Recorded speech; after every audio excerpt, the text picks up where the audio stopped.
A'udzubillahi minasyaitonirrajim. Bismillahirrahmanirrahim. Assalamualaikum warahmatullahi wabarakatuh. Alhamdulillah. Wassalatu wassalamu ala Rasulillah wa ala alihi wa sahbihi wa man walah. Alhamdulillah.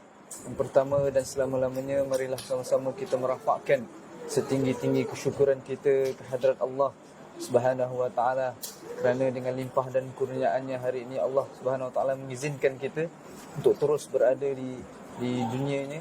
InsyaAllah pada malam yang berbahagia ini bersama-sama dengan kita adalah guru kita Al-Fadilatul Syekh Saddiq, juga dengan murid beliau.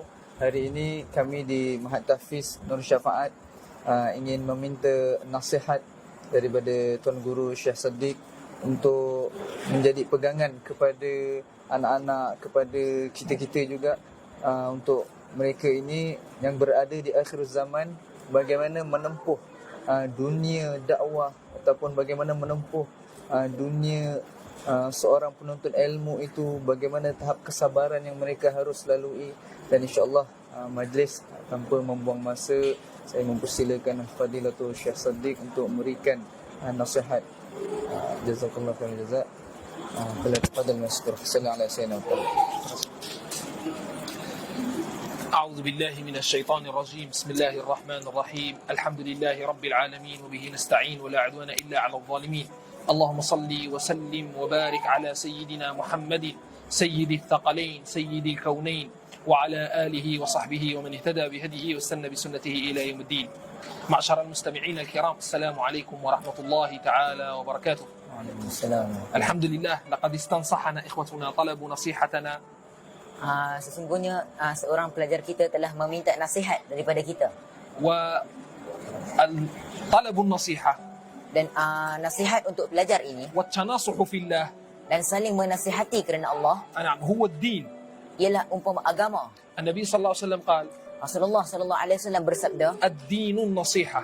agama itu ialah nasihat. نعم فخير ما يبذل خير ما نعطيه للناس في هذا الزمان Maka sebaik-baik perkara yang kita berikan kepada manusia di zaman ini, هي النصيحة ia ialah nasihat والكلمة الطيبة. dan perkataan-perkataan yang elok. فالإنسان Maka sebagai manusia, إذا لم يكن أهلا للخير kalaulah dia tidak menjadi ahli untuk kebaikan, فعلى الأقل maka sekurang-kurangnya أن يدل الناس على الخير.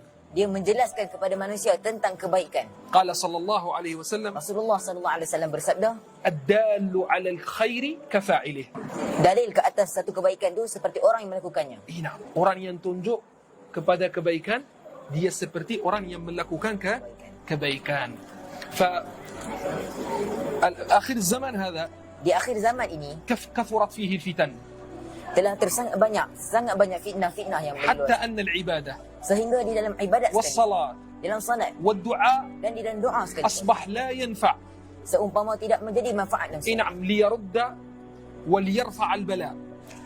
Doa ni zaman sekarang umpama tidak bermanfaat untuk mengangkat dan menolak bala. لماذا؟ Kenapa? ليس العيب في الدعاء Bukannya ada aib dalam doa itu, بل العيب فينا نحن. tetapi aib itu ada dalam diri kita sendiri. فقد ورد في الحديث Sesungguhnya telah disebutkan dalam أن hadis الإنسان bahawa seorang manusia يرفع يديه bila mana dia mengangkat tangannya, يسأل الله dia memohon kepada Allah, يا رب wahai Tuhanku, يا رب wahai Tuhanku, يا رب wahai Tuhanku, ومطعمه حرام dan sedangkan makanannya haram وملبسه حرام dan pakaiannya daripada sumber yang haram ومشربه حرام dan minumannya haram, فأنا يستجاب له؟ maka bagaimana doa dia akan diterima? نعم فعلى الإنسان Maka ke atas seorang manusia أن يتعبد الله بالعلم، hendaklah dia beribadat kepada Allah dengan adanya ilmu. فيتعبد في كل زمن بما يليق به. Maka dia beribadat dengan apa jenis ibadat yang sesuai di zamannya. di zaman ini. في آخر الزمان Pada akhir zaman ini, لا ينفع الإنسان tidaklah seorang manusia itu memberi manfaat. عمل Tidaklah satu amalan Wala itu sadaqah. memberi manfaat kepada seorang manusia, ولا صدقة walaupun sedekah, ولا صيام dan tidaklah puasa sekalipun. كمثل Seperti أن يطهر الإنسان قلبه. kalau nak dibandingkan dengan menyucikan hati. Barang siapa yang nak mensampai hadrat Allah Subhanahu wa taala pada akhir zaman ini, hendaklah dia kena mencucikan hati.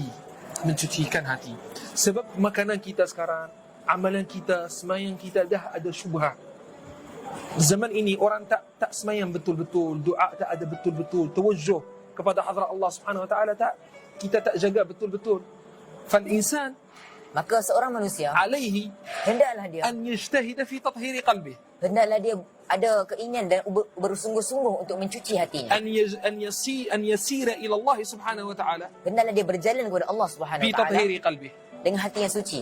أفضل الأعمال Seutama-utama amalan أن يكون قلبك ialah bahawasanya hati kamu خاليا suci من البغض، daripada kemarahan, من الحسد، daripada kedengkian, من النميمة، daripada mengumpat, من الغيبة، daripada batu api, من الشحناء بينك وبين المؤمنين.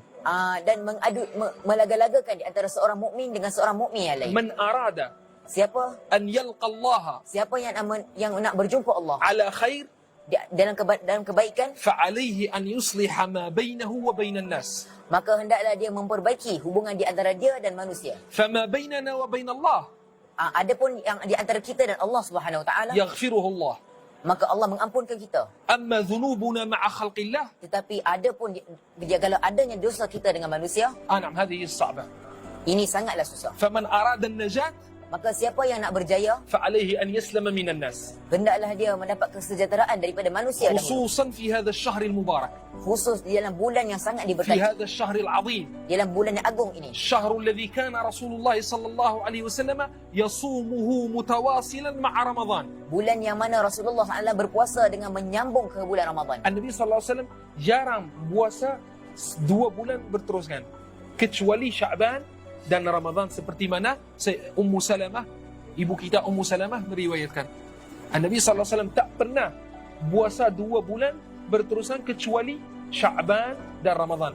Falamma su'ila fi dhalik, Maka ketika mana Rasulullah SAW ditanya tentang perkara, qala maka dia berkata, Sya'banu bulan Sya'ban itu syahrun ialah bulan baina Rajab wa Ramadan yang di antara Rajab dan Ramadan, yaghfalu anhu an-nas, yang mana manusia lupa daripadanya, yarfa'u fihi Allahu al-a'mal, yang mana dalam bulan itu diangkat segala amalan. fa uhibbu an yurfa'a 'amali wa ana sha'im. Maka aku tersangatlah suka bahawa ketika diangkat segala amalanku, ketika itu aku berpuasa. Thumma Kemudian في شهر شعبان di dalam bulan Sya'ban ليلة عظيمة ada satu malam yang sangat هي agung. ليلة النصف من شعبان. Malam yang sangat agung itu ialah malam nisfu Sya'ban. روي أن سيدنا علي بن أبي طالب Diriwayatkan bahawa Sayyidina Ali bin Abi Talib كان يحيي 5 ليالي.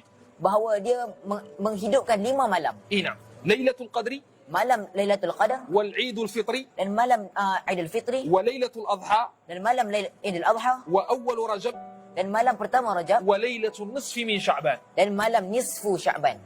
Sekarang apa kaitan permulaan majlis kita dengan malam nisfu min Sya'ban? An-Nabi sallallahu alaihi wasallam dzakara hadithan 'aziman Rasulullah SAW telah bersabda dalam satu hadis yang sangat agung في فضل ليلة النصف من شعبان. yang menyatakan tentang kelebihan bulan Sya'ban.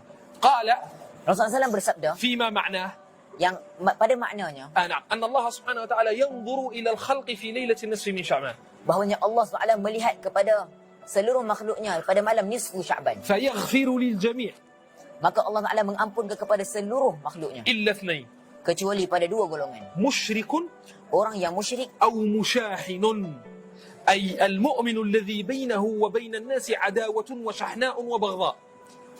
Pertama, orang yang musyrik, dan kedua, orang yang memutuskan silaturahimnya dengan seorang mukmin yang lain. نعم، أو في قلبه شيء على مؤمن. Ataupun di dalam hatinya ada sesuatu yang tak elok ke atas seorang mukmin yang lain. فيا أيها الإخوة، Maka wahai saudara أدعو sekalian, نفسي aku menyeru kepada diri sendiri وإياكم dan kepada kamu أن semua, نجتهد hendaklah kita في bersungguh-sungguh تطهير قلوبنا، dalam menyucikan hati في kita, إصلاح ذات بيننا، dalam menghubungkan hubungan di antara kita, في الاجتماع على الله، dalam berkumpul untuk dalam berjalan kepada Allah, في المحبة على الله. dalam mencintai Allah Subhanahu wa taala. تذكروا هذا الحديث Ingatlah hadis ini, لأن مناسبته إن شاء الله في الأسبوع المقبل.